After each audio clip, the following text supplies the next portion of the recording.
भी हमारे kidney cancer काफ़ी ज़्यादा डेवलप हो सकते हैं।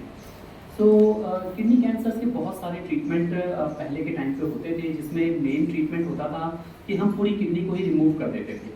बट आज की टाइम पे नई नई टेक्निक्स ऐसी आ गई हैं जिसकी मदद से हम किडनी कैंसर में ऑपरेशन करके किडनी का जो ट्यूमर है उसको हम रिमूव कर देते हैं, बट किडनी को हम प्रिजर्व कर लेते हैं, किडनी को हम बचा लेते हैं।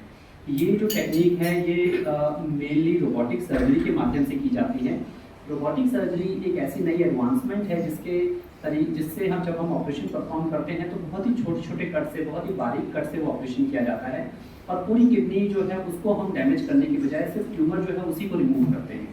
तो आज की इस प्रेस कॉन्फ्रेंस में हम कुछ पेशेंट्स के बारे में डिस्कस करेंगे, जिसमें हमने कुछ ऐसे सिनेरियो जो बहुत ही रेयरली होते हैं और जिनके ऊपर हमने ये ऑपरेशंस परफॉर्म करे और उनकी किडनीज को प्रिजर्व किया। तो एक 56 ईयर ओल्ड पेशेंट हमारे पास आए थे, जिनका आज से 6-7 साल पहले 2018 में किडनी का ट्रांसप्लांट हुआ था। उनकी किडनी जो थी, दोनों किडनीज काम नहीं कर रही थी। वो 6 साल तक अपने ट्रांसप्लांट किडनी के साथ अपनी नॉर्मल लाइफ जी रहे थे, बट अनफॉर्चुनेटली उस ट्रांसप्लांट किडनी के अंदर वो जो हमारी प्रीशियस किडनी थी उसके अंदर भी एक ट्यूमर डेवलप हो गया। और लगभग जब वो हमारे पास आए तो एक 3 सेंटीमीटर का ट्यूमर जो था उस ट्रांसप्लांट किडनी के अंदर था। हम देख सकते हैं कि यहाँ पे हमारी ट्रांसप्लांट किडनी है और उसमें आगे की तरफ एक बड़ी सी गांठ जो है वो डेवलप हो गई है, लगभग 3 सेंटीमीटर की। तो यूजुअली जैसा कि मैंने मेंशन किया, इस टाइप के केसेस के अंदर ट्रांसप्लांट किडनी को पूरी तरीके से रिमूव कर दिया जाता है या फिर किडनी को पूरी तरीके से रिमूव कर दिया जाता है और उसके बाद पेशेंट जो है उसको वापस डायलिसिस कराना पड़ता और उसके बाद 2 से 3 साल बाद जब वो कैंसर से फ्री रहते तो उनको दोबारा से ट्रांसप्लांट करवाना पड़ता। पर इस केस में हमने इनका रोबोटिक सर्जरी से ऑपरेशन करना डिसाइड किया और रोबोटिक सर्जरी से जब हमने इनका ऑपरेशन परफॉर्म किया तो उसमें हमने जो ट्यूमर था, जो ट्रांसप्लांट किडनी के अंदर ट्यूमर था, हमने सिर्फ ट्यूमर को रिमूव किया और हमने पूरी किडनी को प्रिजर्व किया। सो हमने इसके लिए पूरी तरीके से अपनी जो पोर्ट प्लेसमेंट है उसको चेंज किया। पूरा जो पेशेंट की लोकेशन थी, पेशेंट की जो किडनी के ट्यूमर की लोकेशन थी उसको ट्रेस किया और उसके बाद हम देख सकते हैं कि ये ट्यूमर जो है हमें किडनी में दिखाई दे रहा है। हमने इसको पूरा एज इट इज़ कंप्लीट इसकी थैली समेत इसको रिमूव किया, लेकिन हमने किडनी को इसमें कहीं पे भी कोई डैमेज नहीं किया। तो अच्छी बात ये रही इस ऑपरेशन के दौरान कि इसमें जो किडनी का जो ब्लड लॉस था वो मुश्किल से 100 ml ब्लड लॉस रहा। पेशेंट को ऑपरेशन के बाद कोई डायलिसिस की ज़रूरत नहीं पड़ी, पेशेंट को ऑपरेशन के बाद कोई ब्लड चढ़ाने की ज़रूरत नहीं पड़ी, उनको अच्छा यूरिन आउटपुट रहा और विदिन 3 दिन के अंदर अंदर वो हॉस्पिटल से कम्प्लीटली रिकवर होकर डिस्चार्ज हो गए। आज इस ऑपरेशन को हुए लगभग 6 महीने से ज़्यादा का टाइम हो चुका है और वो आज अपनी normal life, cancer free life अपनी ओरिजिनल ट्रांसप्लांट किडनी के साथ जी रहे हैं और अपनी कंप्लीटली सारी एक्टिविटीज़, अपनी लाइफ की सारी एक्टिविटीज़ परफॉर्म कर रहे हैं। सिमिलरली एक और पेशेंट के बारे में मैं मेंशन करूंगा। एक 62 वर्षीय पुरुष हमारे पास आए जिनको यूरिन में काफ़ी ब्लड आ रहा था और जब उनका सीटी स्कैन करवाया गया तो उसमें पता चला कि उनकी किडनी में एक 14 सेंटीमीटर का बड़ा सा ट्यूमर जो है वो डेवलप हो गया है। यहाँ पे सिर्फ ट्यूमर ही डेवलप नहीं हुआ, बल्कि इस ट्यूमर की वजह से जो ट्यूमर था वो उनकी खून की बड़ी नसों के अंदर चला गया था। ये जो बड़ी नसें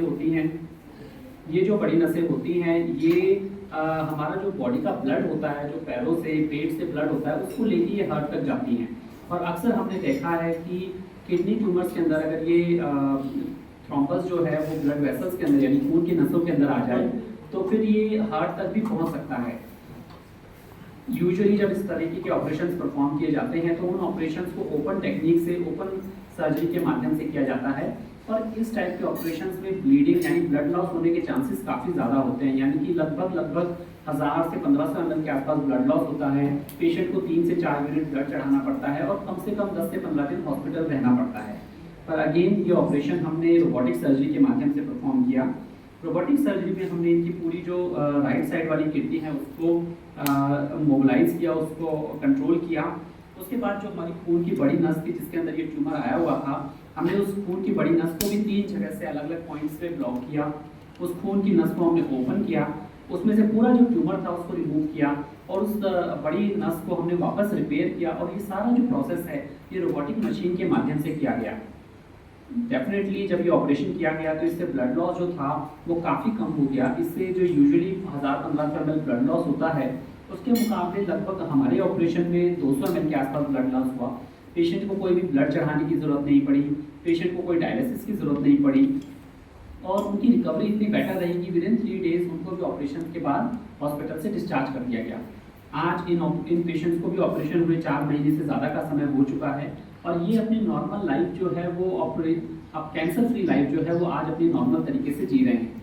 तो रोबोटिक सर्जरी एक ऐसी टेक्निक है, एक ऐसा माध्यम है जिससे ये बड़े बड़े कॉम्प्लेक्स कैंसर के ऑपरेशंस हैं, ये बहुत ही बारीकी से, बहुत ही दूरबीन की सलीके से इसको किया जा सकता है।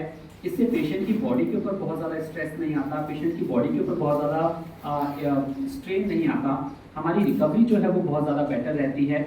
और सबसे खास बात, इसमें हमें किडनी को पूरी तरीके से रिमूव करने की ज़रूरत नहीं पड़ती, हम इसमें किडनी को प्रिजर्व कर लेते हैं और अगर हम किडनी को प्रिजर्व करते हैं तो उससे पेशेंट की जो लाइफ लॉन्ग एक्टिविटी है, लाइफ लॉन्ग उनके किडनी के फंक्शंस हैं वो बहुत ही बेटर रहते हैं, बहुत ही ज़्यादा प्रिजर्व रहते हैं।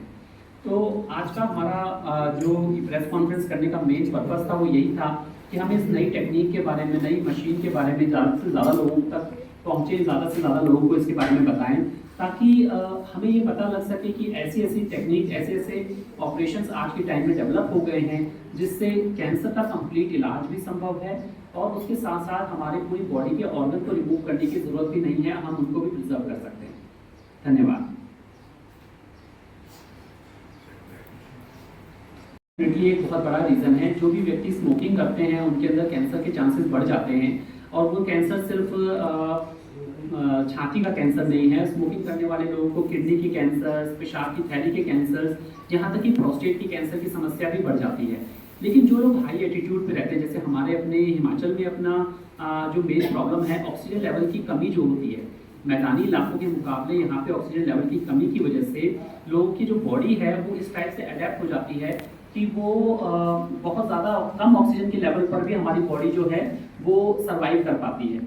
इसके बहुत सारे फायदे हैं बट इसके हमारे नुकसान भी ये हैं कि शरीर के अंदर कुछ सेल्स ऐसे होते हैं जो मॉडिफाई हो जाते हैं और वो जो है आगे चल के कैंसर का रीज़न बन सकते हैं। तो इसलिए किडनी कैंसर एक ऐसी प्रॉब्लम है जो हाई एटीट्यूड पे अगर कोई पर्सन स्मोकिंग नहीं भी करता तो उनके अंदर भी होने के चांसेस उन लोगों से थोड़े से ज़्यादा होते हैं जो मैदानी इलाकों में रह रहे हैं। आपके 5 साल की अगर बात करें तो पहाड़ी इलाकों से कितने ऐसे मरीज मैं तो ये कहूँगा कि हर महीने हम किडनी कैंसर्स के लगभग 100 से ज़्यादा मरीज सिर्फ और सिर्फ किडनी कैंसर्स के देख रहे हैं और पर ईयर अगर हम अपने कंट्री की बात करें तो साल में कम से कम किडनी कैंसर्स के लगभग 18 से 20 हज़ार नए पेशेंट जो है वो हर साल डायग्नोज होते हैं और इसमें से काफ़ी ज़्यादा नंबर जो है वो पहाड़ी इलाकों से आता है।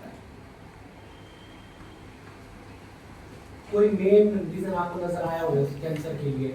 ऑक्सीजन जैसे स्मोकिंग, इसके अलावा स्मोकिंग के अलावा एक और मेन रीजन है जिसको हम कहते हैं कि हाई ब्लड प्रेशर। तो जिन लोगों का हाई ब्लड प्रेशर रहता है, जिन लोगों का बीपी जो है वो कंट्रोल नहीं रहता, जिन लोगों का बॉडी वेट बहुत ज़्यादा है, वजन बहुत ज़्यादा है, उन लोगों के अंदर भी कैंसर होने के चांसेस जो हैं वो थोड़े से बढ़ जाते हैं।